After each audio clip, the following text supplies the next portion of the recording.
Eh bien, Rosh Hashanah approchant, bonsoir d'abord, Parashat Nitzavim Vayelech, et Rosh Hashanah approchant, on va parler de Rosh Hashanah, puisque nous sommes à 8 jours de Rosh Hashanah, qui se tombera vendredi soir prochain. Et ce soir, jeudi, c'est l'avant-dernier jeudi, d'accord? Et vendredi, puisqu'on va prolonger un petit peu dans la nuit. Le dernier vendredi, on va attaquer, donc en fait le jeudi soir, c'est le dernier jeudi soir, c'est l'avant-dernier jeudi soir, pardon, de l'année. Jeudi soir prochain, ce sera le dernier vendredi. Shabbat, c'est le dernier Shabbat de l'année. Pourquoi je vous dis ça? Parce qu'il y a une notion de tout le mois d'Elul, le premier, le deuxième, le troisième, le Elul, on a un principe qu'on peut rattraper les, les jours chaque jour. Exemple, aujourd'hui, je pense qu'on doit être le 20, je pense le 20 ou le 20, 21, 22, Elul, puisque on a fait Elul, oui, 21. Eh bien, on a la possibilité de rattraper tous les 21 du mois, les mois précédents. Donc, c'est un mois d'Elul extraordinaire. À partir de Shabbat, puisque ce Shabbat sera le dernier Shabbat de l'année, alors on peut rattraper tous les Shabbats. Dimanche, pour rattraper tous les dimanches, lundi, mardi, etc., jusqu'à vendredi, qui sera le dernier vendredi, et vendredi soir, donc Shabbat prochain, en 8, c'est Rosh Hashanah. Le dernier jour de l'année, on peut rattraper tous les jours de l'année. Donc, Elul, chaque jour, on rattrape le jour correspondant, d'accord? Correspondant au jour de... Donc, aujourd'hui, je crois qu'on a dit on a une 21 Elul, je pense que c'est ça, 21 Elul. Donc, tous les 21 du 21 Tishri, 21 Rejvan, tout ça, on peut les rattraper en faisant un bon 21 Elul. Demain, 22 Elul, etc. Après, c'est les jours de la semaine.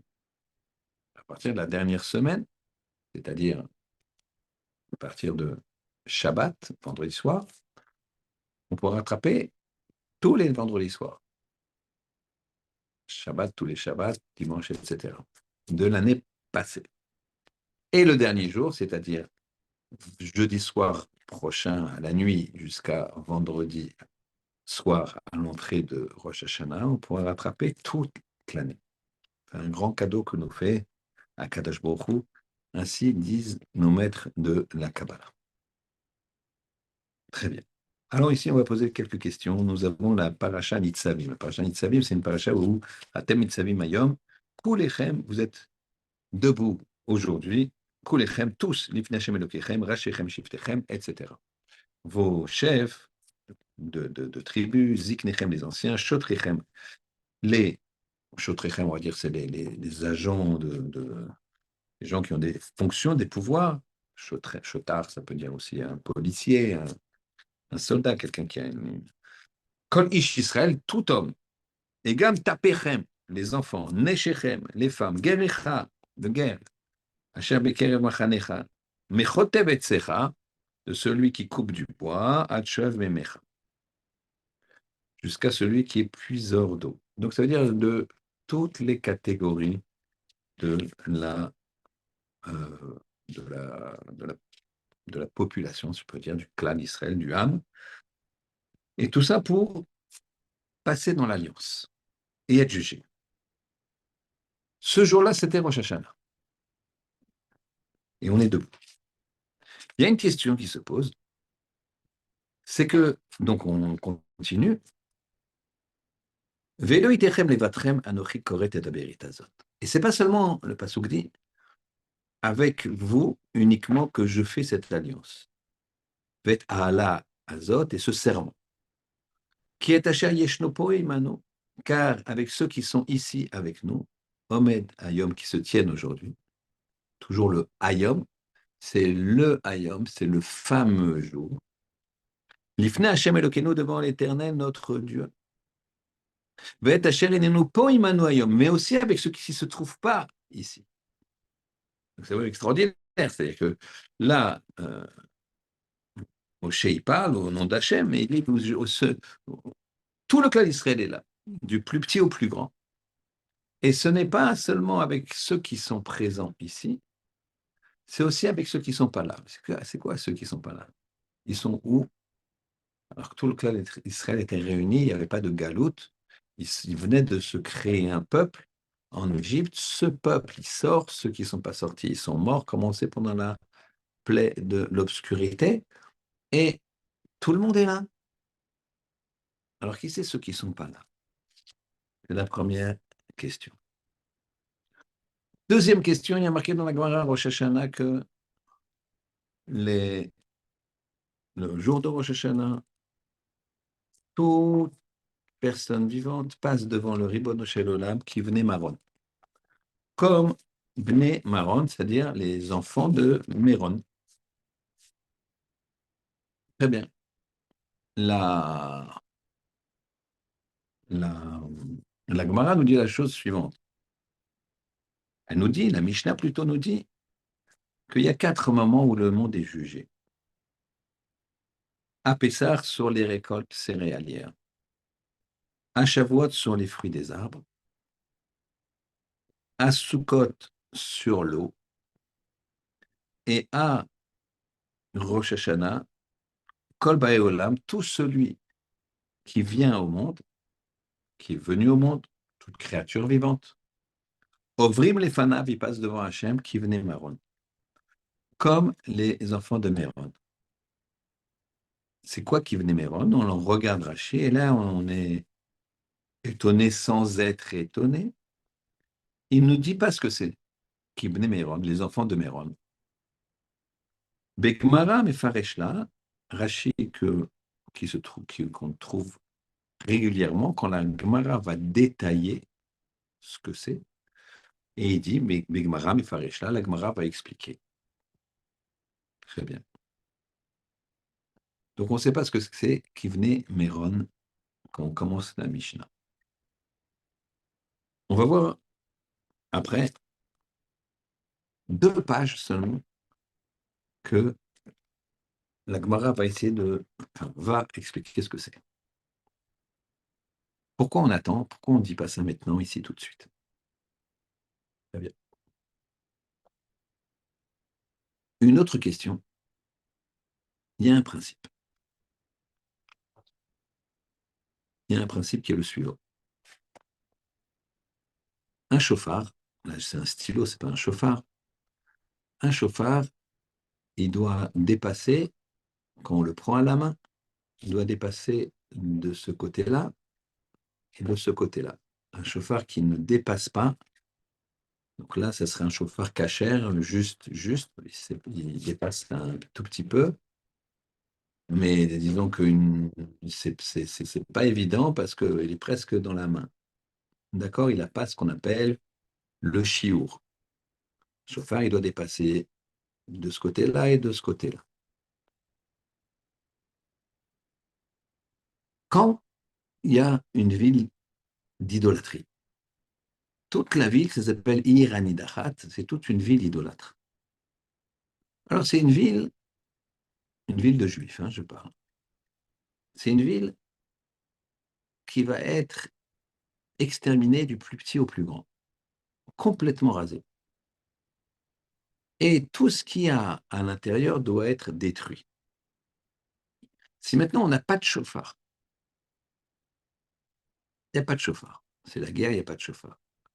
On conquit la ville idolâtre, on tue tout le monde, on détruit tout, mais en détruisant tout, on s'aperçoit qu'il y a un chauffard.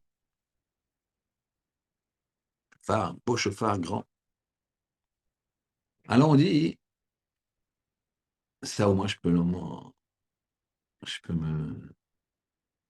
peux m'en servir. Je le détruirai après.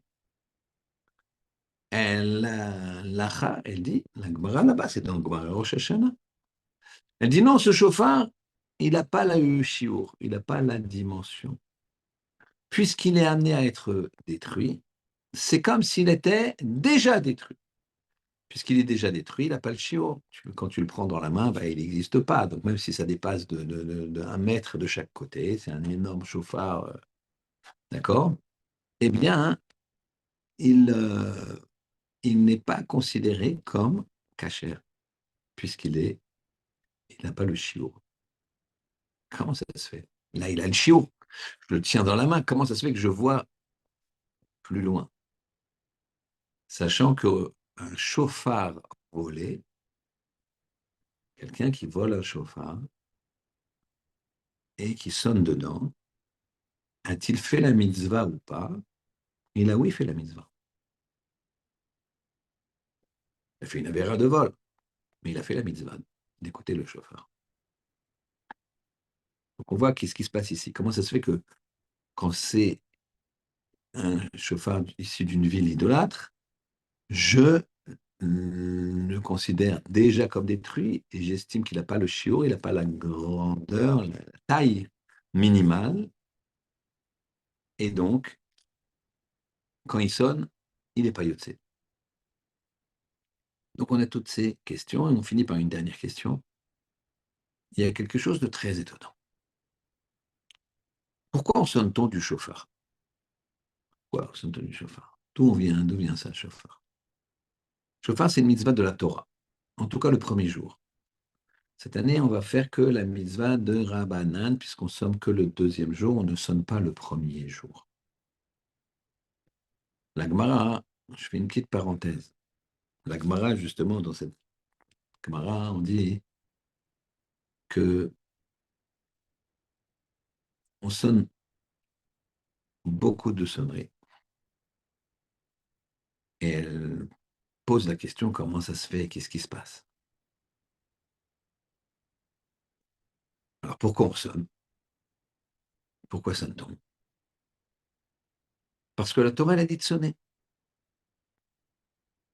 Zichron Troua.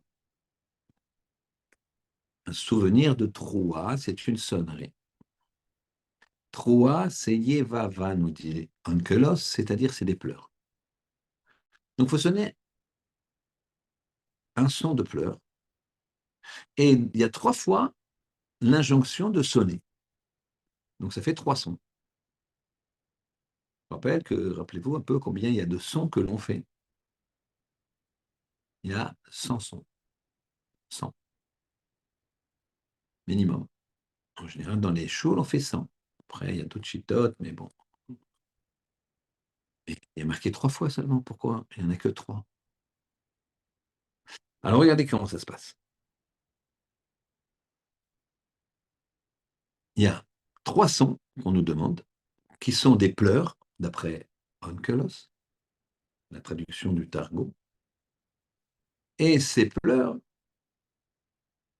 ils doivent être entourés d'un son long, avant et après. Donc finalement, il faut sonner combien de sons? 9. 3 sons de pleurs, et chaque son étant entouré d'un son long avant et après. Donc chaque son, chaque cycle fait 3 sons. Donc, d'après la Torah, on doit sonner 9 sons. De 9, on est passé à 100. Comment ça marche? Très bien. On a posé les questions et on va commencer à répondre et faire le lien comme d'habitude. Première question, on avait dit Kivne Maron. Kivne Maron, on passe devant Hachem, Kivne Maron. Comme les enfants de Méron. On ne sait pas ce que c'est. Deuxième question, pourquoi on ne sait pas ce que c'est? Pourquoi la Mishnah? Pourquoi la Gemara va le dire beaucoup plus loin? Deuxième question, comment un chauffard d'une ville idolâtre qui a la taille, eh bien, puisqu'il est amené à être détruit, on considère que quand on sonne dedans, eh bien, ça ne marche pas. Pourquoi? Parce qu'il n'a pas la taille. Même s'il fait 1 mètre de chaque côté de la main, Comment ça se fait qu'on applique cette règle? Puisqu'un chauffard volé, on pourra sonner dedans. Quelle différence? Enfin, Nitzavim, on avait dit aussi, comment se fait-il que la Torah nous dit, le Passouk, Moshe il dit, c'est pas seulement vous, tous là qui êtes là, tout le peuple complet, au grand complet. C'est aussi ceux qui ne sont pas avec nous qui sont là. S'ils ne sont pas avec nous, ils sont là. Comment ça marche? Comment ça marche? Alors, on va maintenant rentrer dans le principe de la paracha de cette semaine, Nitzamim Vayader. Il y a souvent les deux parachutes qui sont liés. Nitzavim, ça veut dire debout. Debout, ça veut dire statique, je me tiens. Vayeler, partir. La lechet, lech lecha, c'est dynamique. Donc, tu as deux parachutes qui donnent deux orientations différentes. Un principe de ne pas bouger, Nitzavim. Atem Nitzavim, vous êtes debout. Et un principe de quoi? De Vayeler, d'avancer. Ici, la Torah nous dit la chose suivante. Une personne, elle doit d'abord écouter. Elle doit d'abord, Nitzavim, se tenir. Elle apprend, elle réfléchit. Après, elle évolue. Vayader. Si elle fait que Nitzavim, alors ça risque de donner les Karaïtes. Nitzavim, ils ne bougent pas. Ils ont reçu la Torah écrite, ils n'ont pas le temps, ils ne bougent pas, ils ne veulent pas recevoir la Torah orale, qui explique la Torah écrite. Donc ils deviennent ce qu'on appelle des Karaïtes. Ils ont reçu quelque chose de physique, des tables de la loi. Donc ce qui est verbal, qui a été reçu aussi, mon Sinaï, ça ils n'en veulent pas. On va dire qu'ils sont pragmatiques, ils se tiennent. Et ils ne bougent pas. Et ça donne des Karaïtes. A contrario, si quelqu'un, il, il est tout de suite dans la dynamique. Il n'a pas le côté nitzavim de rester debout. Alors ce côté-là va faire quoi? Que cette personne-là, elle va être ce qu'on appelle le judaïsme en mouvement ou le libéralisme ou l'assimilation, comme vous voulez. Pourquoi? Parce qu'il n'y a que la dynamique qui les intéresse. Donc en fait, un juif, c'est quoi? C'est quelqu'un qui est nitzavim vayaler. Dans un premier temps, il se remplit. Il prend les bases qu'il faut. Et une fois qu'il prend les bases qu'il faut, vayaler, il va avancer. Il va avancer. Torah écrite et Torah orale. C'est l'un va avec l'autre.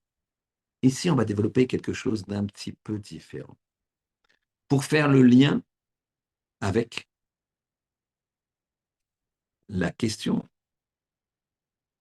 qui est comment ça se fait que, que le Moshe s'adresse aux gens qui sont là comme aux gens qui ne sont pas là. Ici, on va aller un petit peu plus loin, on va parler de midot, de traits de caractère. La chose la plus difficile dans une vie, c'est de changer son trait de caractère. Chacun, il a un trait de caractère, plusieurs qui sont bien, un qui est plus mieux que les autres, qui est vraiment, c'est un homme extrêmement généreux, on va dire, et un qui est beaucoup plus, les traits de caractère qui sont pas géniaux, sont pas bons, un qui est vraiment pas bon. On va prendre un exemple, la colère. Donc un monsieur, il est généreux, mais il est très coléreux. Et ça, c'est factuellement et objectivement, c'est vraiment sa plus grande mitzvah, la générosité, et son plus grand défaut, la colère. Cette personne est particulièrement, pour préparer Rosh Hashanah, il doit identifier sa plus grande, sa plus belle mida et sa moins belle mida. Et il doit les travailler. Il doit travailler. Il y en a, c'est sa fainéantise, il y en a, c'est... Chacun, il a son domaine. Comment on fait pour travailler? Comment on fait pour se responsabiliser? Eh bien, en fait, il y a deux principes. Le principe de regarder l'endroit que je dois améliorer et le principe de regarder, si je ne m'améliore pas, les conséquences de cette action. Les conséquences. C'est-à-dire que quand tu vois une action, quand tu fais une action, tu crois que cette action, elle est limitée à l'action que tu viens de faire. Tu as cassé un verre, point, tu n'as pas fait autre chose. Eh bien, dans les midotes et la relation à l'autre et la relation à soi-même, c'est pas comme ça. Tu as cassé un verre, matériellement, tu n'as fait que casser le verre. Mais par contre, ça, c'est Nitzavim. C'est fixe, c'est statique. Par contre, tu as déclenché une dynamique négative. Ton fils, il t'a vu avoir un geste violent. Ta femme, elle a eu peur.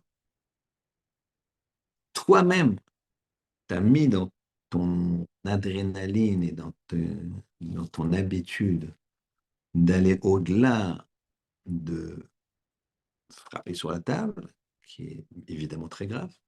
Mais en plus, tu prends un verre qui vaut de l'argent, tu le casses. Donc, tu as dépassé tes limites qui vont faire qu'il y aura des conséquences. Et là, c'est le principe de Vayeler. Donc, Nitzavim, statique, Vayeler, la dynamique, la résultante, les conséquences. Rabotai, sachez que dans la Gemara, il y a plein d'opinions de comment est jugé le monde. Plein. Nous, on croit, en tout cas, peut-être c'est la halakha, que tout est jugé à Rosh Hashanah, tout est scellé à Kippour. Il y a plein d'autres opinions. Cette opinion-là, c'est celle de Rabbi Meir. Tout est scellé à Rosh Hashanah, tout est jugé à Rosh Hashanah, tout est scellé à Kippour.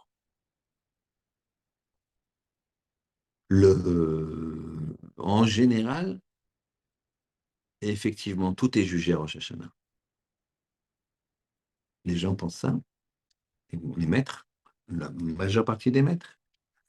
Et ce qui est scellé à Kippour pour tout le monde, c'est la vie de l'homme ou la santé de l'homme. Le reste, peut-être c'est dans d'autres moments, comme Pessah, Shavuot, Sukkot, comme on a dit au départ. Très bien. Il y a d'autres opinions qui nous disent on est jugé chaque jour. Ça, c'est Rabbi aussi. Et Rabbi Nathan, il dit on est jugé chaque moment.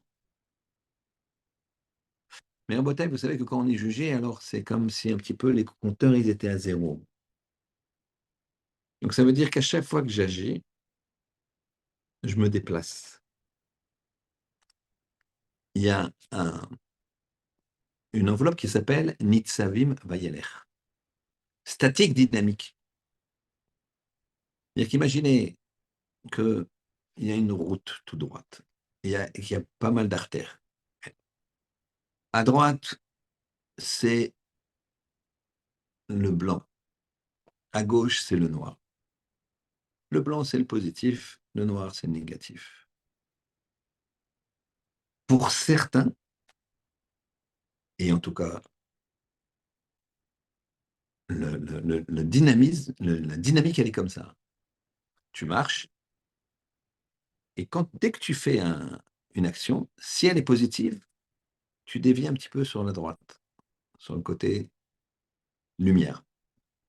Dès que tu fais une action négative, tu divises sur la gauche, côté obscurité.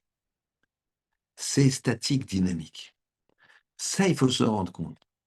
Parfois, les gens ils disent, bon, ça va, c'est les vacances, je vais manger, voilà, je mange qu'un, je vais dire au gars qu'il me fasse qu'il me mette pas de salade dans mon truc et je me mange ça, mais je vais aller dans un truc, t'as pas le problème t'as enlevé le problème des couteaux, le problème le gars, il te dit, oui, bien sûr, c'est un poisson avec des écailles et des nageoires, c'est un saumon, et t'a mis pas du tout un saumon, il t'a mis un truc qui ressemble, etc., etc.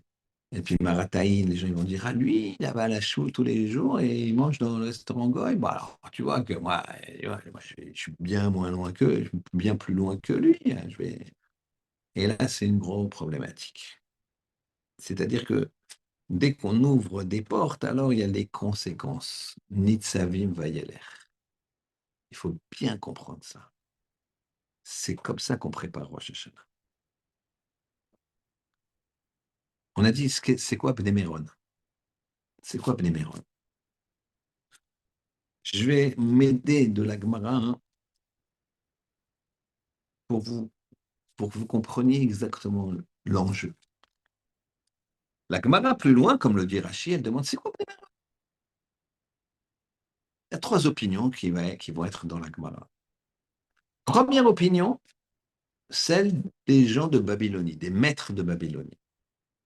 Et ils disent, c'est quoi Bnei Meron? C'est Imrana. Imrana, c'est Kevasim. Imrana, c'est de l'araméen qui veut dire des moutons. Des moutons. Donc, on est jugé comme des moutons. Il y a même un. J'ai vu une fois un dessin comme ça où on voit un trône lumineux comme ça qui représente évidemment le Melech, le roi, et devant des moutons qui passent. À, à tort, les gens disent ils vont à l'abattoir. Non, ils se font juger. Et en plus, c'est pas du tout l'image que veut nous donner le Talmud. Rashi nous dit Kivne Meron, c'est comme ces moutons que l'on doit compter pour le maaser. Vous savez que de la même façon que quand je gagne 1000 euros, je dois donner 100, voire 200 euros, d'accord, le vrai maaser. Il y a une Gemara dans Ta'anit, notamment dans Makot, dans différents endroits où il est marqué que Hachem, il te permet de le mettre à l'épreuve, en tout cas de le tester, en disant quoi? Paye ton maaser et moi je t'enrichis. Alors, le maaser, il faut savoir que c'est entre 10 et 20%. Pour qu'Hachem nous enrichisse, il faut payer 20%. Mais déjà, si on donne 10%, c'est pas mal.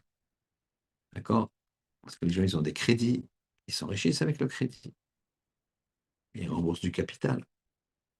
Les intérêts, c'est d'accord, ça c'est un service qui paye à la banque.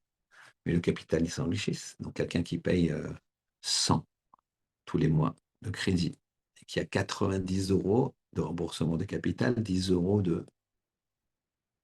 d'intérêt, il doit, sur ces 90 euros, entre 9 et 18 euros de masse. C'est d'accord. Donc ça, c'est un deal qu'a fait Akash Baruch Hu. Tu peux me tester là-dessus, sur le masse. Et donc, de la même façon qu'on compte ses sous et on regarde ce qu'on a gagné et on paye entre ces 10 et 20%, on va donner le maaser des nouvelles bêtes. Un éleveur, il a, entre Elul et Elul, Elul de l'année N-1 à l'Elul de l'année suivante, il va prendre toutes les nouveaux-nés, tous les nouveaux moutons, il va les prendre, il va les mettre dans un parc, dans un enclos. Il les met dans un enclos. Et une fois qu'il les aurait mis dans un enclos, il va attendre la fin de l'année, il va les nourrir, il va faire ce qu'il doit faire. Et après, il va les faire passer, nous dit Rachi, dans un petit couloir qui mène à un autre enclos, vide au départ, et il les compte. Et ils ne peuvent passer qu'un par un. pour pouvoir les compter. Et il compte 1, 2, 3, 4, 5, 6, 7, 8, 9. La 10e, il a un petit peu de, il a une peinture rouge, il lui met à Syrie 10, Kodesh Lachem, le 10, il est Kodesh Lachem, et il fait comme ça sur tout son troupeau. Et après, il n'a plus qu'à prendre toutes celles, tous les agneaux qui sont marqués rouge, et puis c'est ça le Maaser qui va donner. Très bien. Donc Rachid nous dit que pourquoi les gens de Babylonie, ils ont dit que Bnei Méron, c'était Imrana, c'était les agneaux, les brebis, plutôt les agneaux, Kébassim, comme cet homme qui compte son maaser. Et donc, il fait un petit portique où la bête ne peut pas passer à deux. Il passe un par un. Très bien, j'ai compris. Donc, en fait, on passe un par un pour être jugé devant Hachem. Arrive Rabbi Rish Lakish. Il dit non, monsieur, non, messieurs, les rabbins de Babylonie, c'est pas ça, Bnei Méron. Bnei Méron, c'est Kemalot Bet Méron. C'est comme le, les- le Maalot, ça veut dire une Maala, ça veut dire une montée de Bet Méron, de la maison de Méron. C'est pas ce que c'est. On va voir Rashi. Rashi nous dit, c'est quoi Maalot Bet Méron? C'est un pont. Imaginez un pont suspendu entre deux montagnes, un petit peu comme les aventuriers de l'Arche perdue, ou quand les, tu vois, quand les, et il n'y a qu'une seule personne qui peut passer, nous dit Rachid. Deux ne peuvent pas passer l'un à côté de l'autre parce que c'est profond de chaque côté. Donc comment dirais-je, comme un ravin à droite, un ravin à gauche, et une seule personne peut passer. Donc on passe un par un comme un pont, comme un pont qui monte d'une montagne à l'autre, et, et on est obligé de passer un par un. Pourquoi tu contredis les gens de Babylonie? Les gens de Babylonie, ils ont dit, c'est comme les Kébassim, comme les agneaux, qui passent un par un. Donc, qu'est-ce que ça, qu'est-ce que ça peut faire? Quoi tu dis, non, non, non, c'est comme les ponts de Beth Méron. Parce qu'on doit passer un par un, mais c'est la même chose. Tu m'as juste fait une image différente. C'est mignon les agneaux. Monter, c'est sympathique aussi. On s'imagine à la nature et tout. On a besoin. Ça va, on est en vacances, mais ils disent la même chose. Troisième personne, troisième rave. Il dit Rabbi Yehuda Amar Shmuel. Donc Rav Yehuda, au nom de Shmuel, dit ah, messieurs, je ne suis pas d'accord du tout avec vous. C'est comme Chayalot les bêtes David. C'est comme les guerriers de la maison de David. Oh, ah, très bien. On regarde Rachid. Qu'est-ce qu'il a voulu nous dire Rav Shmuel au nom de Rav Yehuda au nom de Shmuel? Qu'est-ce qu'il a voulu nous dire? Eh bien, il dit comme ça que les guerriers de David, avant de partir à la guerre, ils passaient un par un devant le Mélech David. Il le regardait, David le regardait, et il passait. C'était, imaginez contempler la face de David à Mélech. Pour un soldat, ça lui mettait des ailes. Et là, pareil, un par un, un par un, un par un. Qu'est-ce que ça veut nous dire? Qu'est-ce que ça veut nous dire? Eh bien, on va tout de suite répondre à cela. C'est déjà une première clé pour Rosh Hashanah.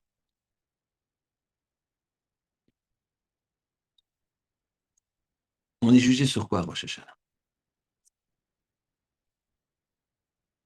On verra la semaine prochaine. Bezrat Hashem, c'est la veille de Rosh Hashanah. Je sais que tout le monde est très occupé, mais c'est le dernier jour de l'année, jeudi soir, c'est le vendredi. On commencera le shiur à 21h, comme d'habitude, 21h05, et ça sera déjà la nuit.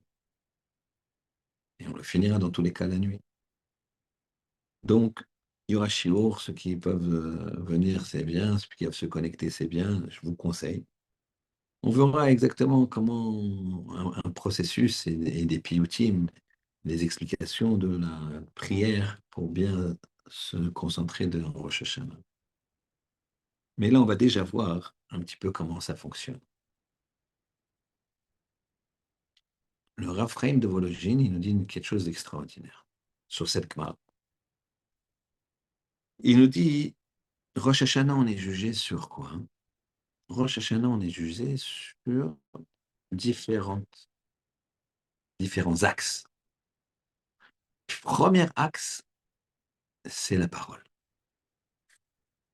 La parole créatrice. D'où il voit ça?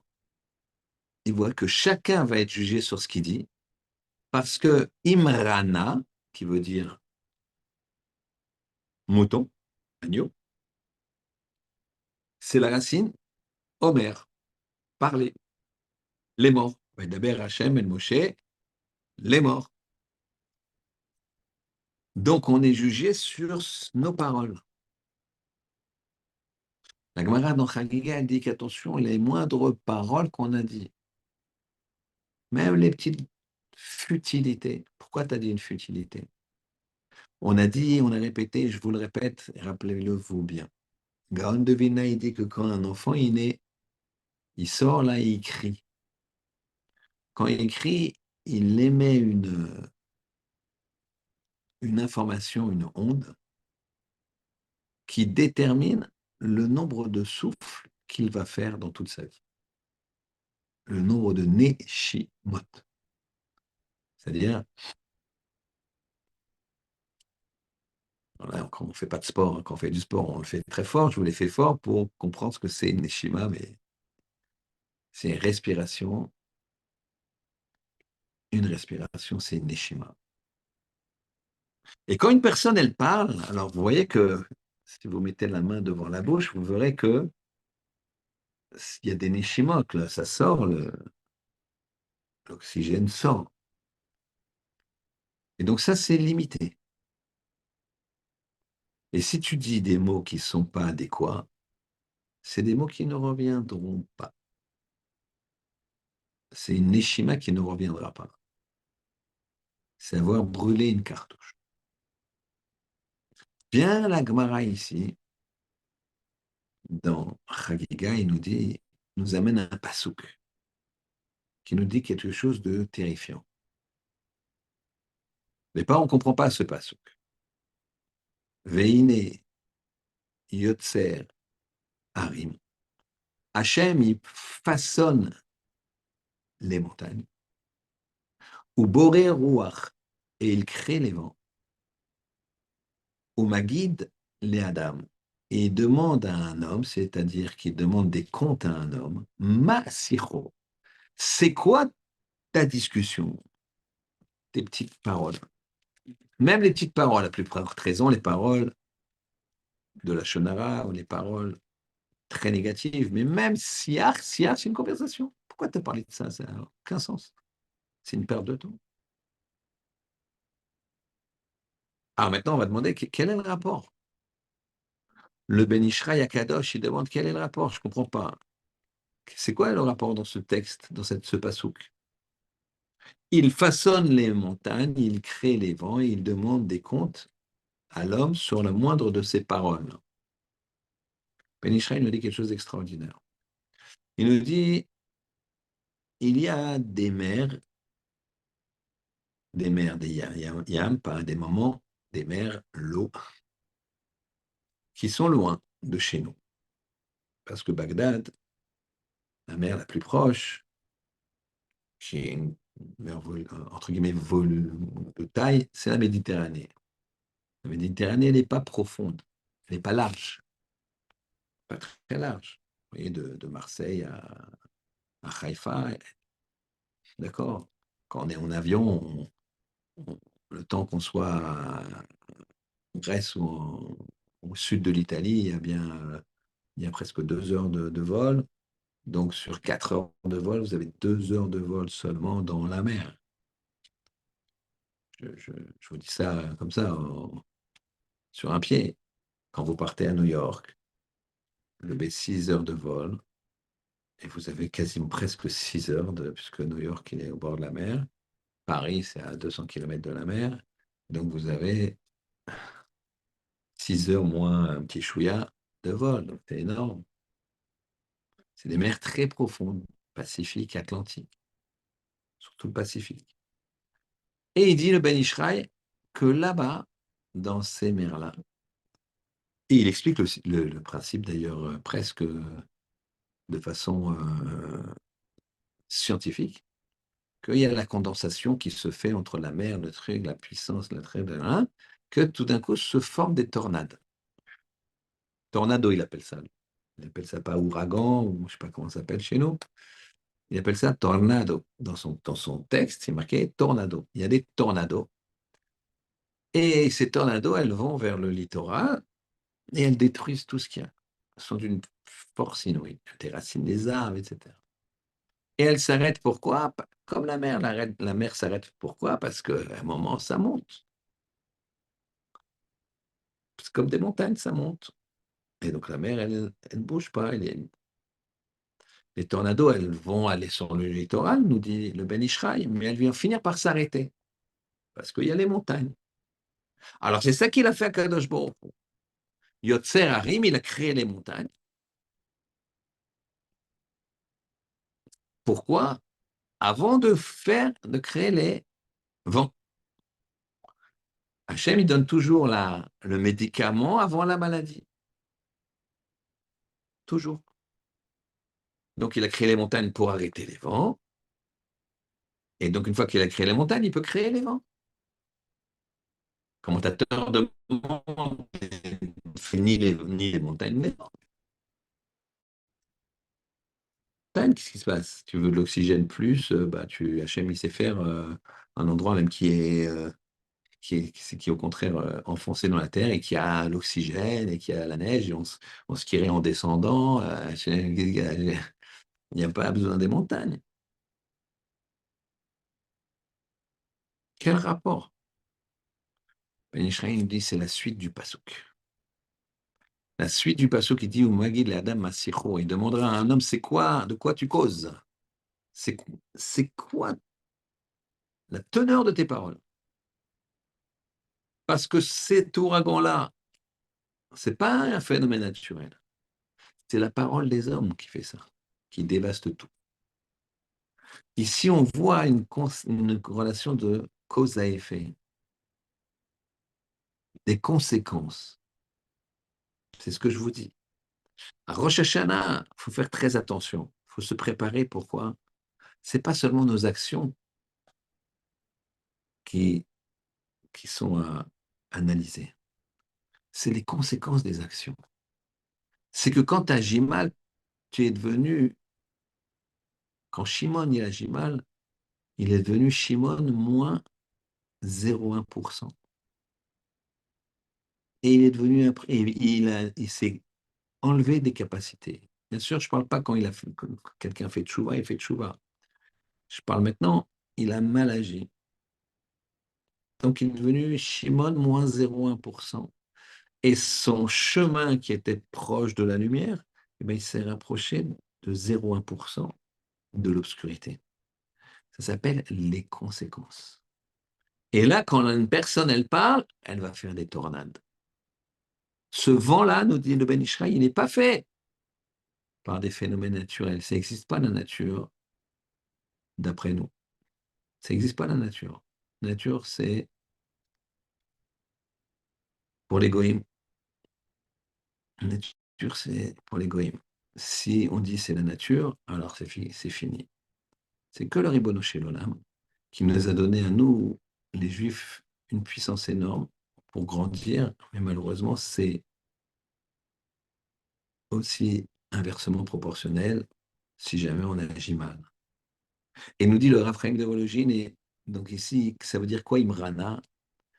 Les maîtres de Babylonie disent, tu sais, on est jugé sur la parole et les conséquences de la parole. Ou Magid le Adam Masiro, on fabrique des tornades. Évidemment que des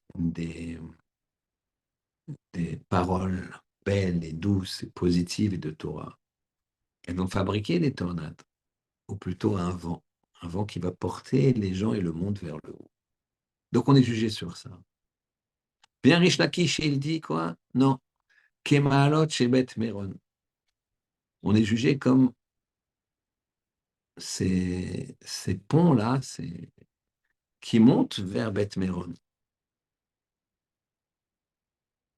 C'est-à-dire, eh bien, il dit, Rish Lakish, on est jugé également sur notre capacité, nos possibilités.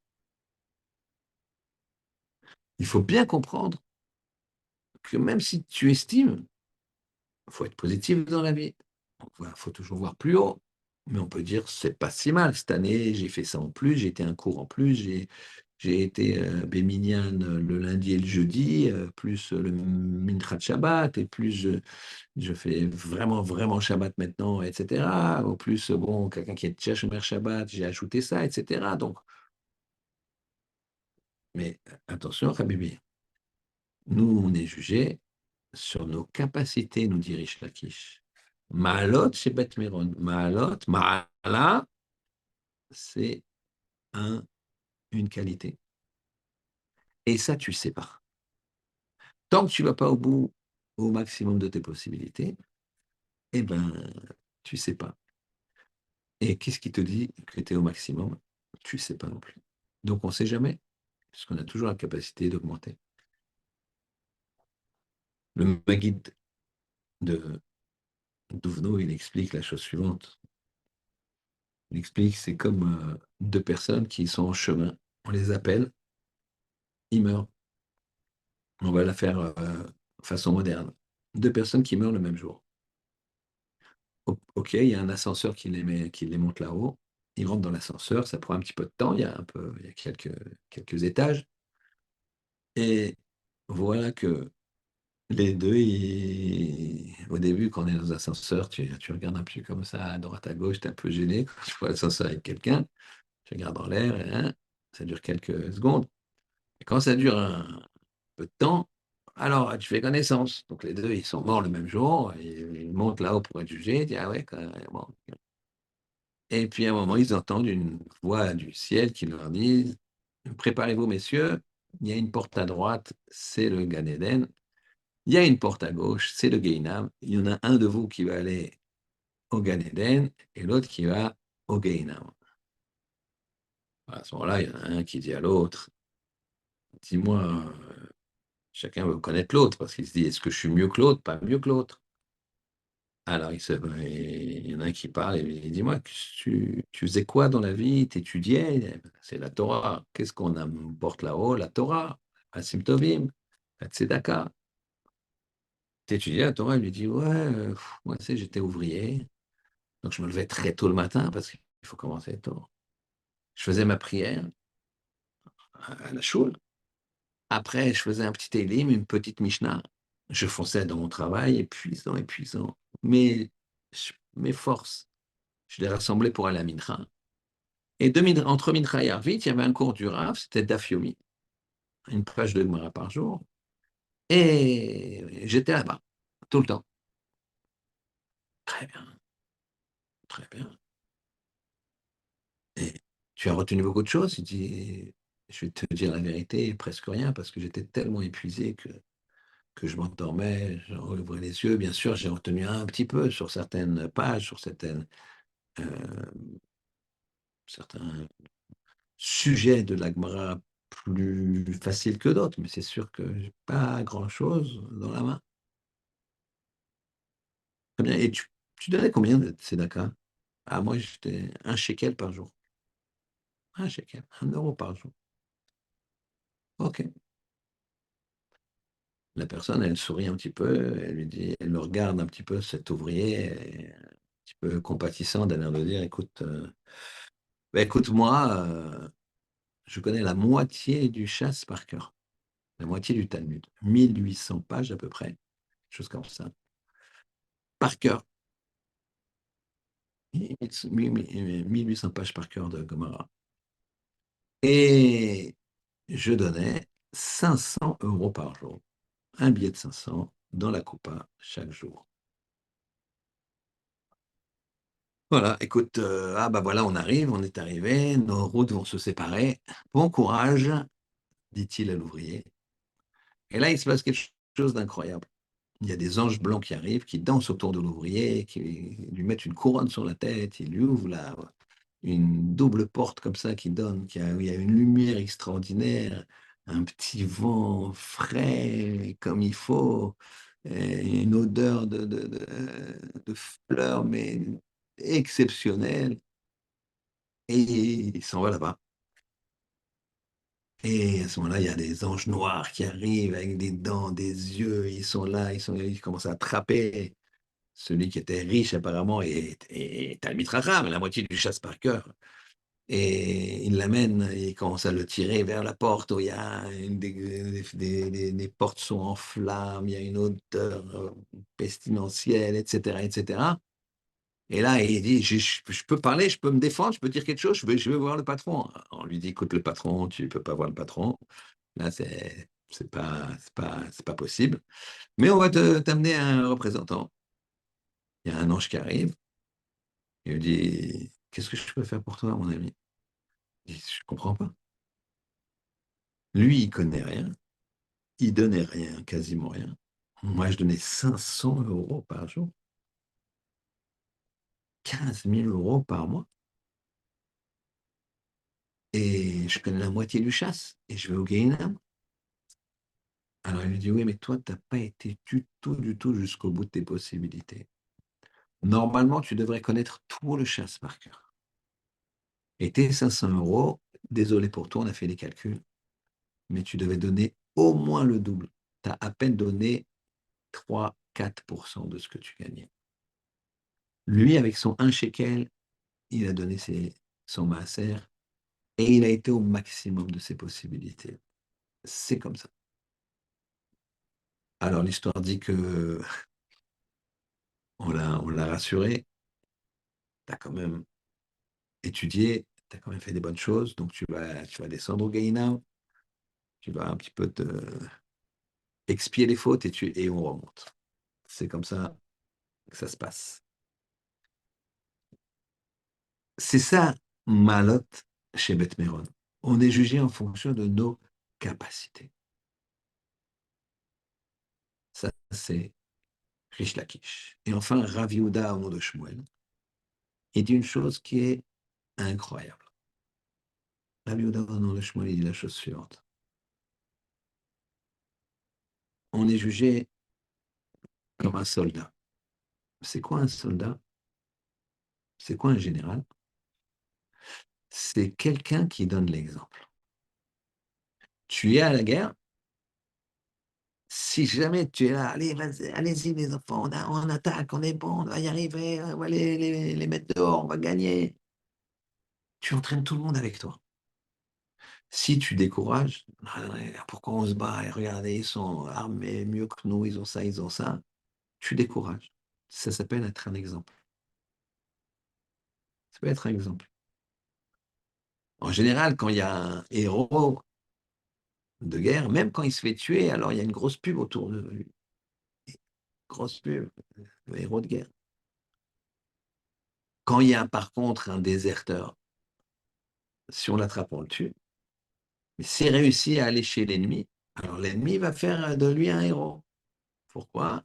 Pour démoraliser les troupes. Ouais, il y a un déserteur, voilà, ils ont peur, et lui, il est là, et on en fait un héros. Bravo, monsieur, vous avez choisi ce qui est le bon côté. Tout ça, c'est parce qu'on est un exemple. quand on est soldat. Rav Yehuda, au nom de Shmuel, Shmuel au nom de Rav Yehuda, il dit, tu vas être jugé suivant l'exemple que tu as donné. Ça, c'est beaucoup plus dur. Comme on disait, si toi, tu es, entre guillemets, le religieux de la choule et que tu te permets certaines choses en vacances, par exemple, quelqu'un qui te voit et dit, bah attends, lui, c'est le grand rabbin de la choule, entre guillemets. Pas le vrai rabbin, mais on l'appelle comme ça pour un petit peu le titiller. Et il mange là-bas, il fait ça, il va à la plage comme ça, et bon, c'est bon. Moi, je suis pas à son niveau. Très grave. Même quand on n'a pas fait exprès, même quand on ne fait pas exprès, c'est-à-dire quand la personne, elle agit, que finalement elle agit bien, mais un peu poussée par les événements, et qu'une personne a pris exemple sur lui, eh bien, il faut savoir que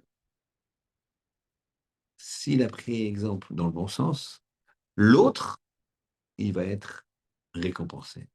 La même chose dans le mauvais sens. Je vais vous raconter une histoire extraordinaire que les jeunes comprennent bien. C'est un jeune qui sort d'une d'une soirée arrosée un samedi soir. On est plutôt le dimanche matin, 5 heures du matin. Cette période-là, Rosh Hashanah, d'accord? Ouais, ah oui, c'était vrai. Cette période-là, Rosh Hashanah. Et il est là, il a un petit peu bu, il n'est pas très clair. Il marche dans la rue. Ah, évidemment, la rue, il n'y a pas grand monde. Et à un moment, il entend des bruits comme ça, des bruits métalliques. Il se dit que c'est quoi ça? Il regarde. Ah, oui.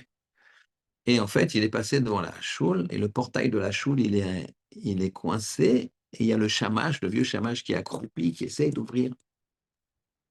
Alors lui, il n'a qu'une seule envie, c'est d'aller dormir.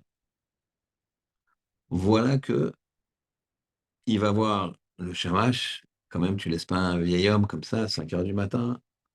Il lui dit, attendez, laissez, je vais vous ouvrir. Je commençais la clé, il ouvre, il force un peu, c'est un peu rouillé, il ouvre. Et machinalement, il rentre dans la choule pour voir. Et là, la choule était tout en sang, sans dessus dessous. Les gens avaient fait Seuda Shlishit, ils n'avaient rien rangé, et justement, le Shamash venait plus tôt encore, c'était le moment des Slichot. Il venait encore plus tôt, il faisait encore nuit, pour ranger. Ah, maintenant, le jeune homme, là, il a ouvert la truc, il voit le Shamash, 75 ans, 80 ans, qui a 35 ans, je ne sais pas, qui est bien, Baruch Hashem, une longévité comme il se doit, avec tout son mental et son physique, mais physique, bon, il a rangé toute une choule avec des chaises lourdes et tout. Il se dit, je ne peux pas laisser, c'est comme ça, garçon, euh, ça ne se fait pas. Donc il l'aide. Il l'aide.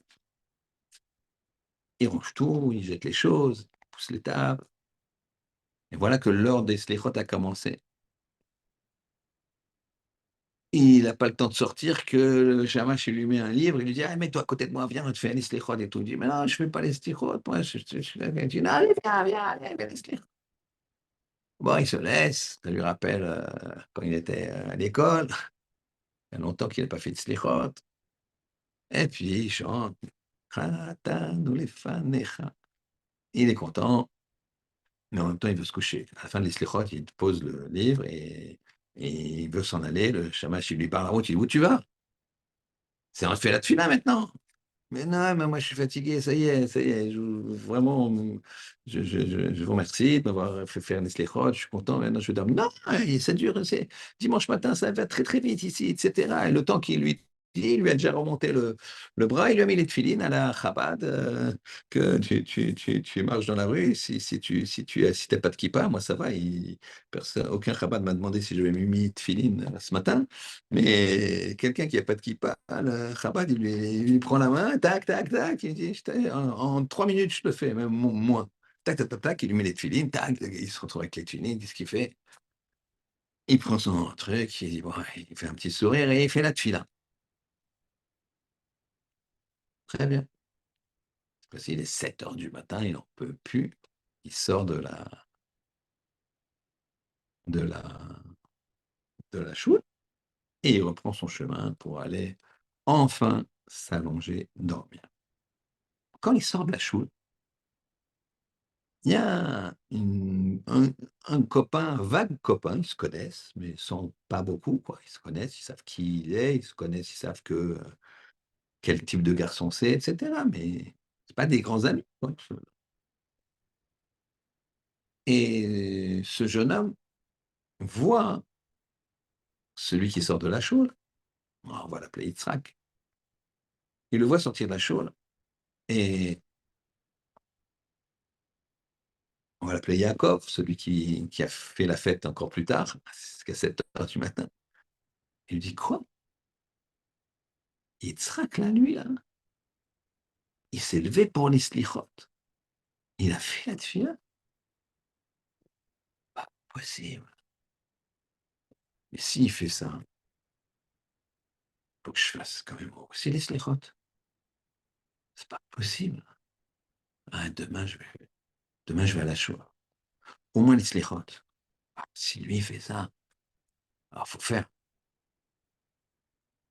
Maintenant, ce Yaakov, qui va donc faire les slichot grâce à Yitzhak, donc monsieur 7 heures du matin, il va faire les slichot grâce à ce monsieur 5 heures du matin. Il va évoluer très vite. Il va déménager, il va partir en Israël, il va devenir, comme on dit, Haredi, stricte observance. Une dizaine d'années plus tard, ils se croisent. Monsieur 5 heures du matin, et il ne reconnaît pas monsieur 7 heures du matin parce qu'il a des barbes, les péotes, le chapeau, la chemise blanche, le truc. Mais lui, il n'a pas changé. Monsieur 5 heures du matin, il n'a pas changé. Et monsieur 7 heures du matin, il lui dit, t'es bien Yitzhak un tel. T'habitais à tel et t'allais à la choule un tel. L'autre, il dit, la choule un tel, ouais, si tu veux, j'allais à la choule un tel. Enfin, elle était pas loin de chez moi, la choule. Dire que j'y allais, comment tu y allais? Comment tu y vas pas? Il le prend dans ses bras, il dit, je te remercie, c'est grâce à toi que je suis comme ça. Il dit, comment grâce à moi? Parce que t'allais à la choule au slichot, ça a déclenché chez moi. La choule au slichot? Moi, la choule au slichot? Malheureusement, j'ai pas suivi ton chemin, apparemment. Parce que maintenant, je me rappelle de toi, effectivement, tu n'étais pas religieux. Et non, slichot, je crois que je n'ai pas été depuis. Tu plaisantes ou quoi? Je t'ai vu sortir des slichot. Il doit y avoir une petite dizaine d'années. Il avait évidemment oublié complètement cet épisode. Jusqu'à ce qu'il lui rappelle. C'est pas possible, c'était tel jour, tel truc, tel machin, tel. Et tu dis, ah, j'ai rendu service au chamash. Ah ouais, j'ai oublié ça. Ah, t'as cru que j'allais au sirop tous les jours? Il lui explique. Eh bien, il a raconté ça à son maître, monsieur 7 heures du matin, qui lui a dit, sache que tout ce que tu fais, il a une part dedans. Une certaine part. Tout ce que tu fais de mitzvot, lui, il a une part dedans. Et lui, c'était involontaire total. Et le shamash, il a une part dedans. Il lui a donné les slichot, il lui a mis les tefillin. Il a une part dedans. C'est ça qu'est Chayalot Shel Bet David. Comme euh, les soldats de la maison de David. Alors, on a... Ah oui, il est un petit peu tard. Donc, On a demandé pourquoi un chauffard d'une ville idolâtre, même s'il avait la taille, on le considère comme il n'a pas la taille. Eh bien, vous avez sans doute compris, c'est qu'on voit d'après la fin, on voit d'après les conséquences. Comme ce chauffard-là, il est, entre guillemets, détruit, il va être détruit, alors il n'a pas la taille, il n'a pas le chiour. C'est comme s'il était tout petit, comme s'il était déjà cassé. Pourquoi? Parce que c'est la, l'avenir de ce chauffard, il n'y en a aucun. Puisque c'est un chauffard qui a été utilisé par l'idolâtrie, il n'y a pas d'avenir. C'est ça qu'on appelle une relation de cause à effet. Nitzavim, statique, Vayeler, dynamique. On tient compte des deux.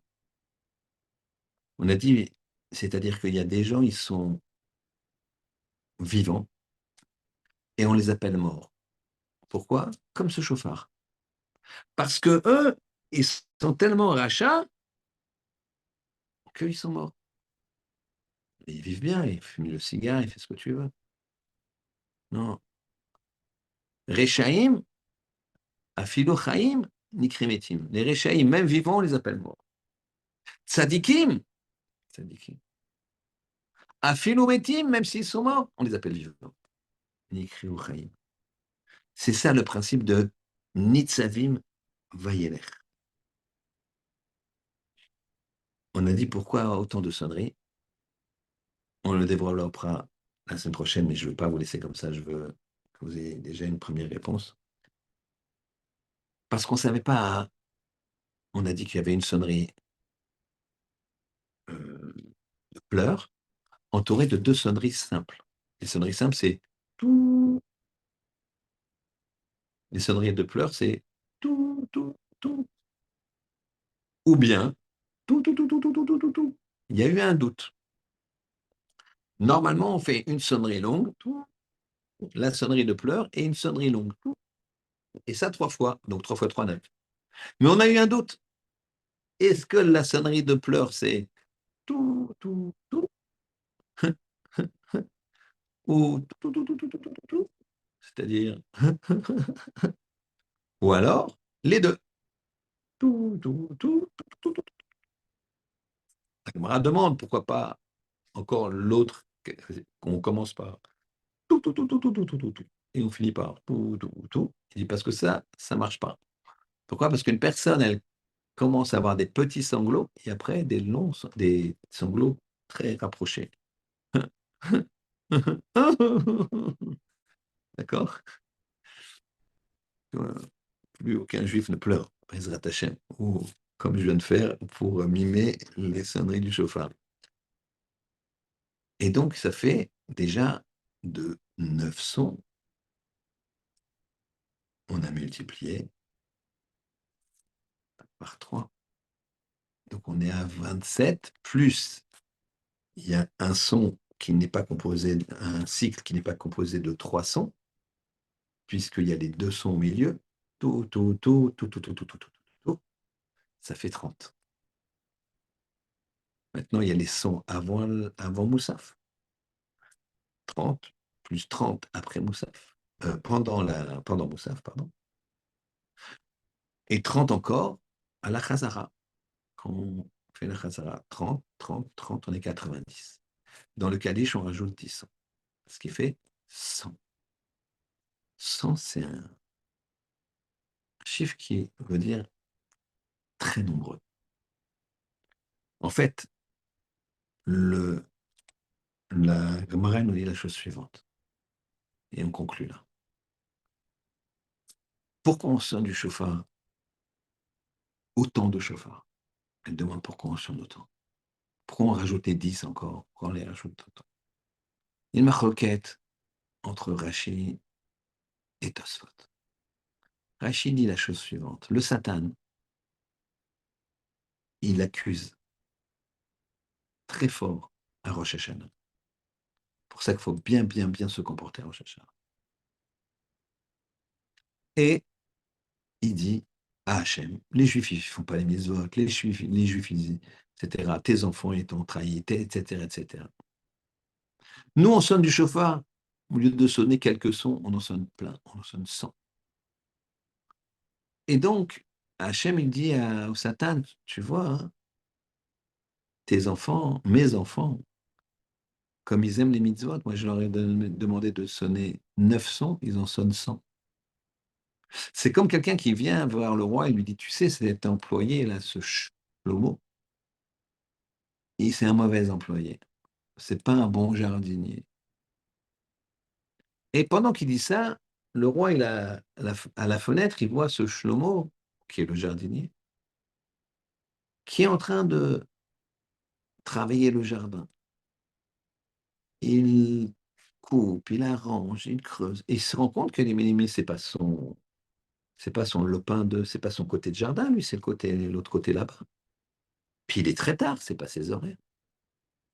Et le roi dit, ah oui, le jardinier qui s'occupe normalement de cet endroit-là, il est malade. Et donc là, le Shlomo, non seulement c'est pas son travail à faire, mais en plus il est tard, il fait le travail de son ami. Pour qui? Pourquoi? Pour moi. Donc il dit à la personne qui lui dit que Shlomo n'est pas un bon jardinier, il le jette. Le roi lui dit, monsieur, regarde ce qu'il fait. C'est pas le sien, il travaille que pour moi. Et en plus très tard. C'est la même chose. On trouble le Satan qui est en train de nous accuser de ne pas aimer les mitzvot en faisant plein de sonneries de chauffard. Tosfot, il dit que c'est un petit peu autre chose. On le trouble parce qu'en sonnant plein de sonneries de chauffard, le Satan, il a peur que ce soit le chauffard de la fin des temps. Et le chauffard de la fin des temps, c'est un chauffard qui fera que quoi? Qui va amener sa destruction éternelle, au Satan. Parce que le Satan, c'est le Malach HaMavet, c'est l'ange de la mort, le séducteur et l'accusateur. Satan, Léastine, accusé. C'est le même. D'accord? Vous savez tous très bien, je vous le dis et on va conclure, qu'il y a d'abord le Yetzer Hara qui se transforme en belle tentation. Certains, c'est un fish-burger. D'autres, c'est une tentation qui se mange, mais qui est dynamique, sur deux pattes. Très bien. C'est le Satan. C'est le Yetzer Hara. Yetzer Hara, il te fait tourner. Des fois, c'est ne serait-ce qu'une image.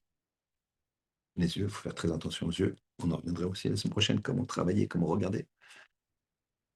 Et une fois qu'il est fait, il a fait un selfie, il arrive, il change sa cape, là, maintenant, il se met en Satan, accusateur. Il va là-haut, il dit, regardez, messieurs, tribunal. C'est simple, il est avec moi. C'est moi la grande blonde là-bas. C'est moi le sandwich jambon beurre. C'est moi l'image comme ça. C'est moi qui lui ai mis la clé du coffre-fort de son patron dans la poche. Il a craqué, il a craqué. Donc, selfie. Et si jamais, donc il attaque, Satan, il accuse. Et si jamais il a raison, eh bien, parfois on lui dit, tiens, bah, vas-y. Il prend son épée et il y va. Il se transforme en une troisième fois en Malach HaMavet. Et donc, quand il y a plein de chauffards, plein de sons, il croit que c'est le dernier chauffard de la fin des temps, où il va être avalé. Il y a marqué Bala Hamavet la Netzach. Elle va être avalée, la mort, à tout jamais. Et donc, il a peur. Puisqu'il a peur, il n'a pas le recul pour accuser. Alors qu'Hachem il fasse que ces derniers moments-là de l'année, la dernière ligne droite, là, il faut s'améliorer, faire mieux Shabbat. Je parle pour moi.